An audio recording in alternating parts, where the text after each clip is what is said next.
Have you ever felt like no matter how much you teach, your child or someone you guide seems not to listen? Parenting indeed throws curveballs, with children often disobeying despite knowing what is expected of them. This frustration isn't unique to modern-day parents, but echoes through history, including in the narratives of the Bible. Consider the story of the Israelites in Ezekiel 20. Here, the Israelites, much like wayward children, repeatedly stray from the path set by their divine parent, God. Despite numerous teachings and warnings through prophets, the Israelites continue to indulge in idolatry, pride, and other sins. This disobedience leads to a poignant moment where God, through the prophet Ezekiel, declares, "I swear I will not be inquired of by you."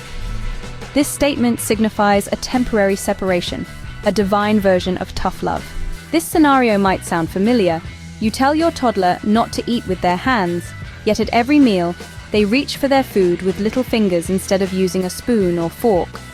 Or perhaps you've advised your child to reduce their gaming hours and focus on their studies, only to find them glued to their screens, ignoring your advice.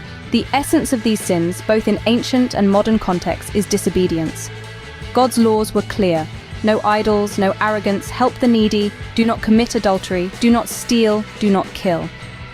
Yet, the Israelites, much like some children today, heard these commands and chose to ignore them. In Christianity, we are all seen as stubborn children in the eyes of God, who is like a wealthy householder planning to bequeath his vast estate. To prepare us to inherit and manage this wealth responsibly, God, much like any parent, employs strict training and discipline. This training might be harsh and painful, involving tears and sacrifices, but as stated in 2 Corinthians chapter 4, verse 17, "For our light and momentary troubles are achieving for us an eternal glory that far outweighs them all." So, what can we take from this?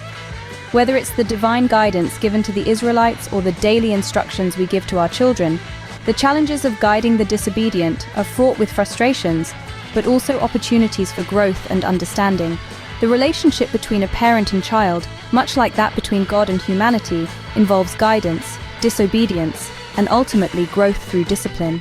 Parenting, much like divine guidance, isn't about immediate results, but about planting seeds of character that grow over time.